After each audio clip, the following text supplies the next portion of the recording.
so much lab happening.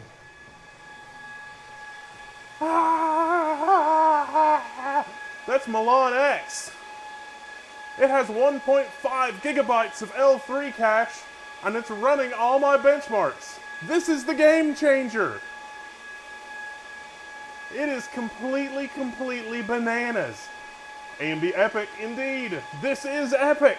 In this corner, weighing in at 128 cores, 256 threads, we have the Gigabyte MZ72HB0.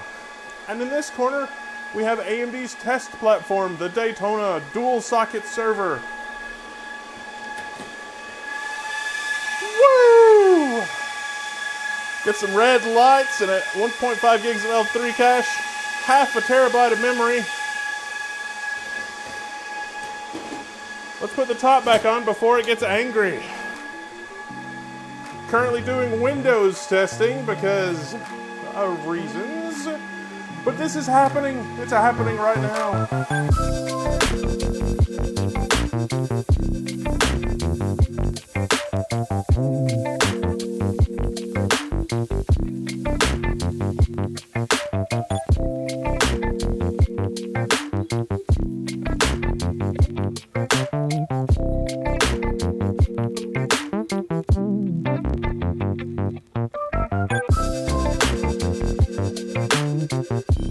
So very exciting. I got to spend a full day with AMD, their Austin campus, not just talking with people from AMD. AMD actually brought in others that have been exposed to Milan X for weeks and months, I got the impression. We met several different people in the industry that worked in different aspects that'll benefit from the changes here to Milan X. Now to be sure, the difference in the core is none. From Milan, the 64-core part, to Milan X, the cores themselves are exactly the same. What we're talking about with the Milan X launch today is the addition of more L3 cache. It's Milan processors, but with more L3 cache. These are coming a little bit later in the product cycle, but these are the exact same Milan cores, it's the exact same Milan silicon. AMD's got all these tricks up their sleeve. They do fun, interesting things with the I.O. die, and it's like, oh, reverse the I.O. die, now we've got our chipset, and blah, blah, blah.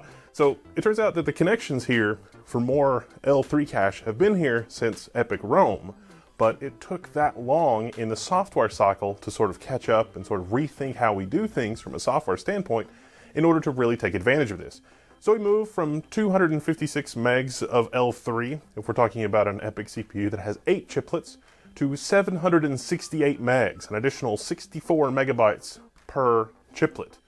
That means our dual socket system that we're testing, yeah, that's right, 1.5 gigabytes of L3 cache. And right out the gate, it's like, wait, this is the system that can do over 100,000 in Cinebench R23. Why don't we run that again and see what we can get out of Cinebench R23? Bad news, it's still 100,000. The performance is almost identical in Cinebench.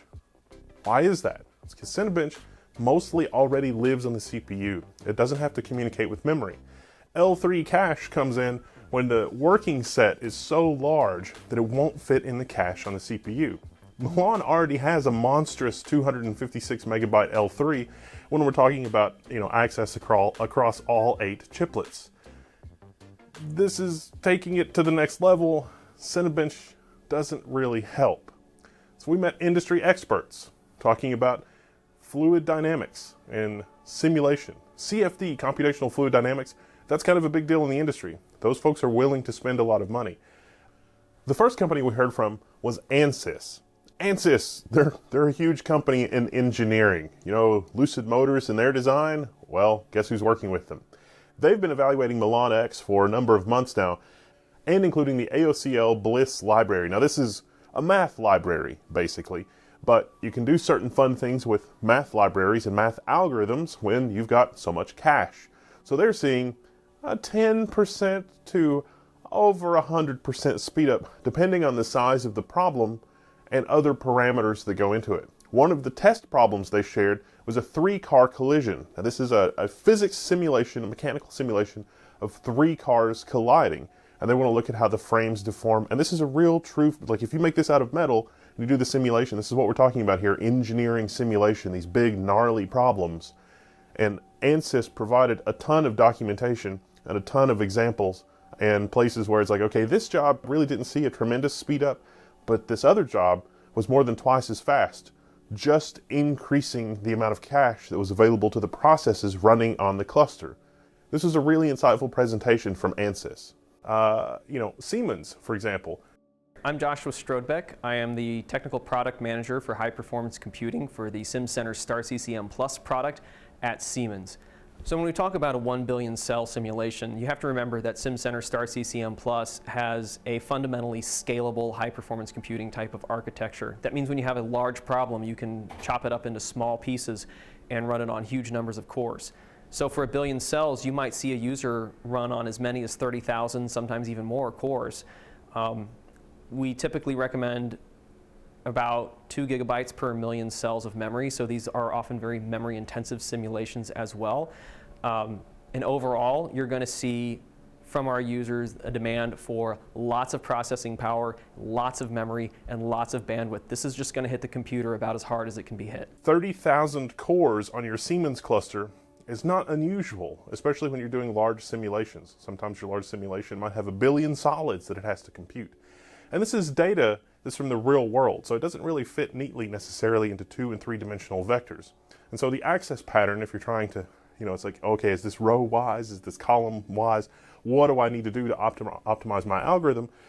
You're going to have a little trouble because it's real world. We're doing real simulation. One of the examples that they showed seemed to be some type of washing machine, and it's just like we want to, model the movement of water inside an empty washing machine where it's just, doing the temperature of the water and the dynamics, and it's moving things around, and it's sort of modeling the water, these 3-dimensional. It turns out the access pattern for that is not great. It's really random.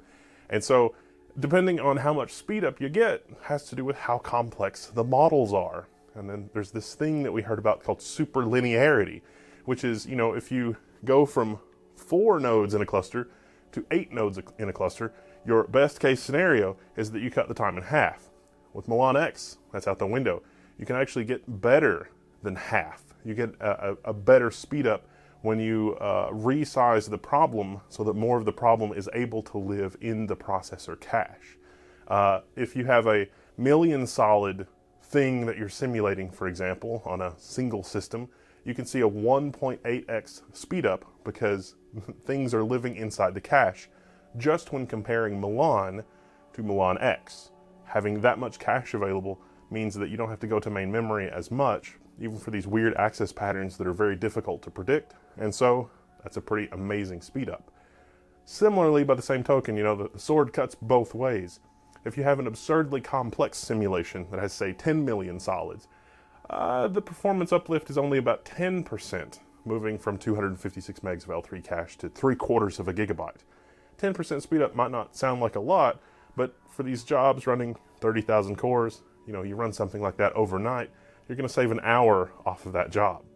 But more importantly, when you do have a cluster that has 30,000 nodes in it, if the thing that's scheduling the jobs on the cluster can be just a little bit smart about it and estimate and say, okay, we're going to break this down into problems. We know that problems that are around 1 million nodes or so run really well on these processors, and if we break it up too small, then our performance is dominated by the communication overhead between nodes.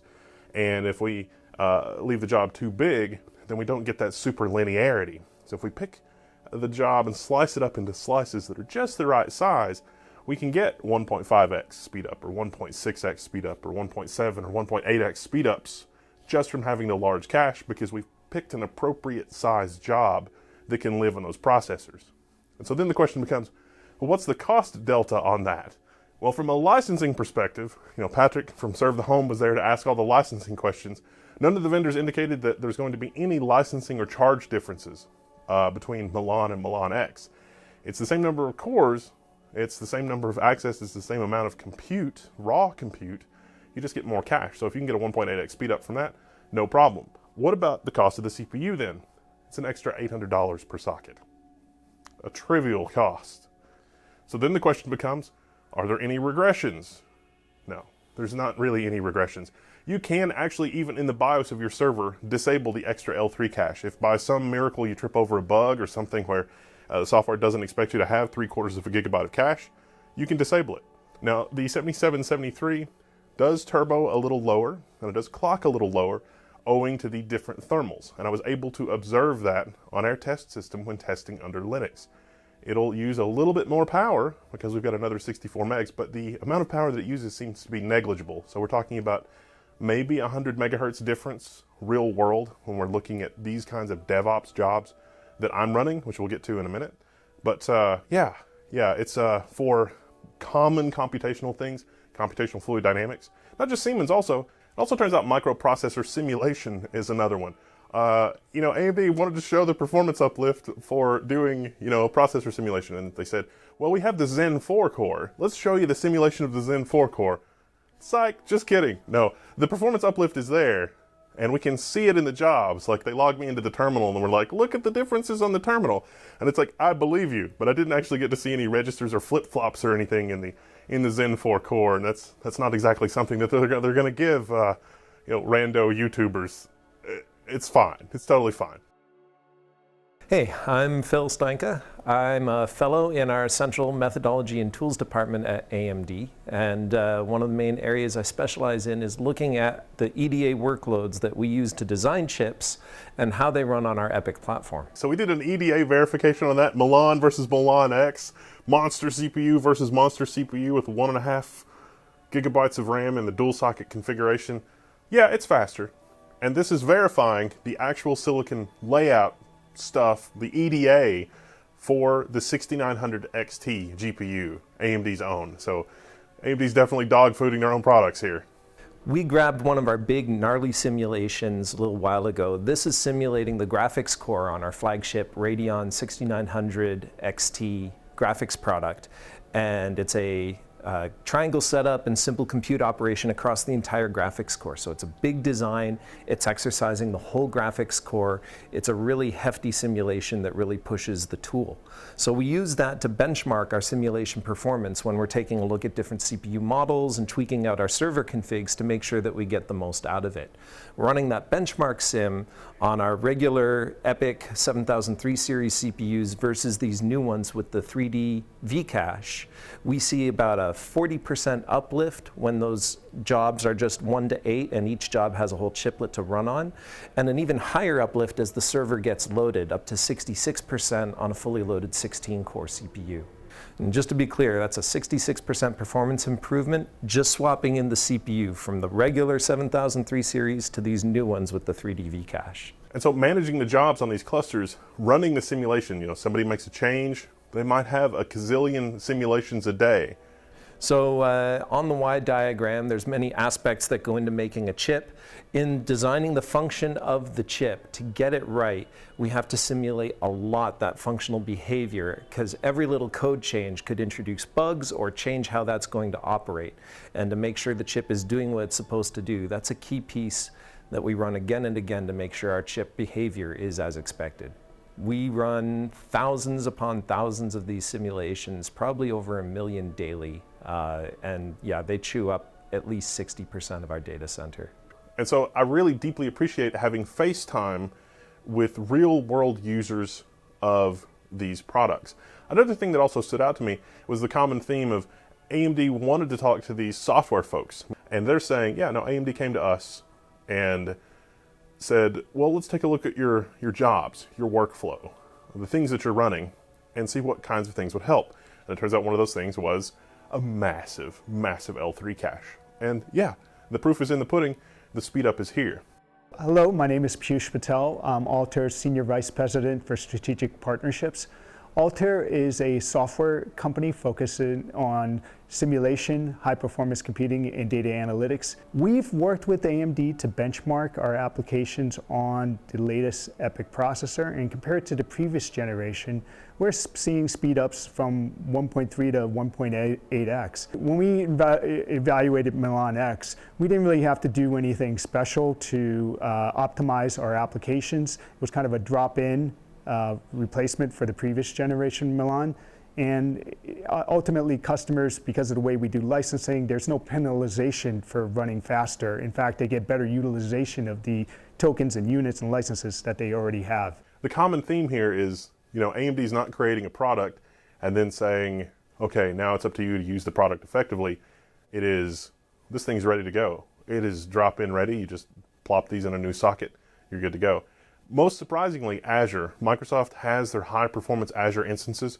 Boom, overnight, as fast as AMD can get them. Sounded like that they were going to swap in Milan X for all of their high-performance computing nodes. Now these are, if you're not familiar with Azure, these high-performance nodes, they're on a 200 gigabit InfiniBand. They've got insane node-to-node communication. And that's definitely not something that I've had a good experience with on other cloud providers in terms of ultra high-speed connections. Microsoft really does have that down for the high-performance nodes in their cluster. So that's a whole other separate conversation. But they're going to take all their Milan CPUs, put those in another SKU, and all their high-performance nodes are going to Milan X because of the InfiniBand, because of the cache, because it changes the game on the metric on allocating time on these high-performance compute clusters. And on those you can get, I think, up to 120 cores on a single instance. So some of the cores are reserved for, cluster bookkeeping and that kind of thing, but that's pretty nuts. Now for our own testing at level 1, DevOps. DevOps is the name of the game. I've got a project right now that I'm working on with Greg Crow-Hartman where I want to speed up the kernel build as fast as possible. And in this scenario, building a single kernel, the extra cache, doesn't really help. Sorry, it's just like the Linux kernel, all things considered, versus simulating a washing machine. I'm sorry, the Linux kernel, just not that complicated. Even when you're building all the modules. Now, if we need to build 12 or 15 kernels at once, okay, now we're starting to get somewhere. Now we can start to see a little bit of a performance uplift. We can move from 30 kernels an hour to 34, 35 kernels an hour. We can get a little bit better performance, but only when we're running lots of compile jobs in parallel. Now, for something like Open Embedded, if we want to build all of Open Embedded from scratch, similarly, it didn't really help a ton. Now, where it did help a ton, at least it seemed to, was when we were running tons and tons and tons of containers. Now, containers is a little different scenario. The kernel has specific stuff in it for containers. So running on the Red Hat platform and doing some stuff with OpenShift, it sure seemed like having the extra L3 cache really helped us a lot. When we're standing up this cluster, we reserve 2 cores for the full OpenShift, cluster system. And then we just sort of let it go to town. It's initializing SSDs. There's actually 24 NVMe and 2 P5800X SSDs in the system that are configured mostly for Ceph storage. So the cluster looks at it and says, "Oh, that's actually local." And there's a patch and a thing that goes through that to figure that out. And Greg from Red Hat figured all that out. But in this setup, when we're spooling this thing up, it's not unusual to see as the cluster comes up, the load average be about 600. And even though the load average is 600, the system is actually still surprisingly responsive, and still you're able to log in, you're still able to connect with SSH, you're still able to do stuff. Part of that's because we reserved some cores. Part of that is because the operating system structures are not constantly falling out of the L3 cache because the system is so busy doing other things. So potentially the enormous L3 cache has a huge benefit. Now I'm sure Phoronix also has a ton of benchmarks for things on Linux in particular. I'm still working on a lot of my heavier DevOps benchmarks, but if you have some specific benchmarks you want me to run, definitely let me know on the Level 1 forum, or if you want to, work on a larger project where I can get you connected and we can try to do a couple of things, I would be glad to do that. I think that'll actually be pretty interesting stuff. So how do you know if your job or your workload or what you're doing is going to benefit from the monster cache in Milan X? I'm so glad you asked. If you're already on AMD, the performance counters are exposed to you through a utility from AMD called MicroProf. You can download that and generate graphs similar to these that show the hit rate. This shows an effective, 1 point something-ish instructions per clock to about 2 instructions per clock moving to the Vcache Milan CPU for that circuit simulation job. Yeah, that's the kind of uplift that we're talking about. When we talk about 1.8x, this is a much better L3 cache hit rate. If you're on an Intel platform and you're not sure what your cache hit rate is, Intel has a utility called vTune.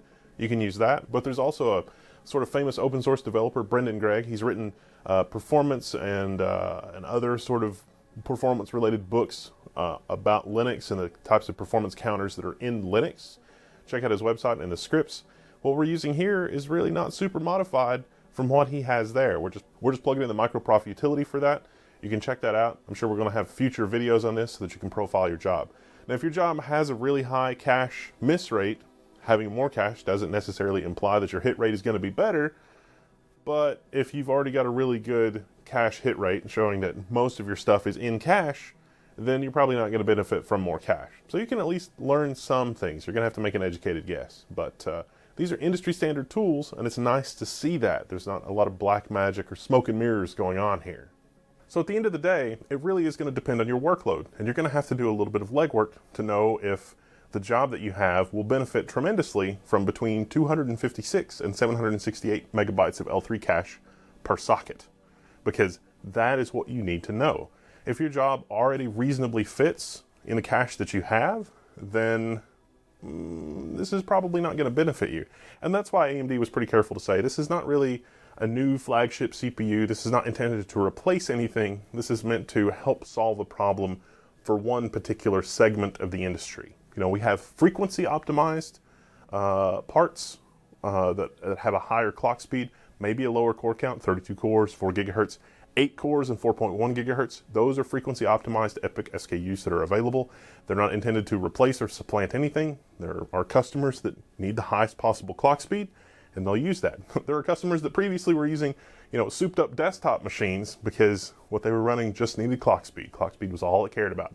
But now, you know, those 8-core EPYCs, 4.1 gigahertz with the large cache, that's pretty good stuff. In some of the testing that we did, every 16 megabytes of L3 cache was basically good for a 100 megahertz equivalent clock bump. So moving up to 768 megs of cache puts us in that 5 gigahertz range for certain algorithms. Similar to the frequency optimized SKUs, these are going to be available in more than the 64 core monster. There's also the 32 core, the 24 core, and a 16 core that will be available. The 16 core especially, if you have a database workload where you would benefit from having a tremendous amount of L3 cache to cache gobs and gobs of memory for your database access, and your database access pattern fits into a pattern that can be predicted by the predictor and the prefetcher that will leverage that correctly, then this could be a great way to dramatically speed up your SQL instance. Mr. Glenn Berry, Microsoft MVP and Microsoft SQL expert, will be helping me do that testing on Windows, but I've also got additional testing for MySQL and PostgreSQL. It's good stuff. And early indications on that testing show pretty much the same thing. Can I create a database that will not benefit from an L3 cache and be slow? The answer to that question is yes. Most assuredly, I can do that. But if I do a little bit of work and I have a really hot database that's got lots of transactions, if I structure it correctly, the difference in L3 cache can be good for a 50% speed up or a 25% speed up. It's going to depend on the workload. So this is a pretty exciting time. And as I talk about this, know that, you know, the compiler people haven't stepped in to say, oh, let's do this other algorithm if we have 1.5 gigs of cache. And other low-level software people and operating system kernels, etc. I mean, even Windows Server 2022, which is what we did a lot of our testing on, it doesn't always know what to do with 128 cores in a box. It's really kind of shocking. It does in some scenarios. It does when you're dealing with virtualization. But other stuff, maybe that's my own bias talking, but it does some things that make me scratch my head. But 1.5 gigabytes of L3 and 1.5 gigabytes of L3 mean that there are scenarios that you can create that will result in a super linear speed up. And that's where doubling the number of processors in your cluster more than doubles performance. And the reason for that is because every socket that you add, that you go from 256 megs to 768 megs of L3 cache, you are dramatically increasing the amount of cache memory in the entire cluster as a whole. So if you slice the job up correctly, then the job will mostly live in that ultra-fast L3 memory. And certainly from the people that we interviewed at AMD, the computational fluid dynamics people, they are all more than willing to do that, but so far they haven't had to do any work to be able to do that. The algorithms in their CFD packages can take advantage of it. The AMD math libraries, like Bliss, for example, they're already implementing those. They're already implementing the ROCm stack, and all of the stuff that happens in the processor in those libraries have already been updated to take advantage of the monstrous L3 cache. So they automatically get performance uplift just by changing the CPU in the socket, not really doing anything Herculean, because those algorithms would already benefit from that cache. So that's pretty exciting. It's pretty exciting to see AMD move the state of the art forward with these processors. I really wouldn't be surprised if from here on out that when new processors launch, there's always going to be a large L3 cache SKU. Certainly in the market, I've seen off roadmap CPUs that change and tweak the cache parameters. We've certainly seen processors that have an L4 cache, another layer of caching to try to address some of these edge cases. But this is the first real, serious, earnest push in server that we've seen like this in probably 10 years to really get super ultra high speed memory right at the processor, right where these algorithms need it most. And that's pretty exciting. I'm Whittle, this is Level 1. Again, big thanks to AMD for having me down to Austin to meet some folks in the industry and share some info from their brain dump. I learned a lot, made some awesome contacts, and I can't wait to do some more future content based on this processor, this performance, and some of the stuff that I learned there. I'm Wendell, this is Level 1. I'm signing out, and you can find me in the Level 1 forums.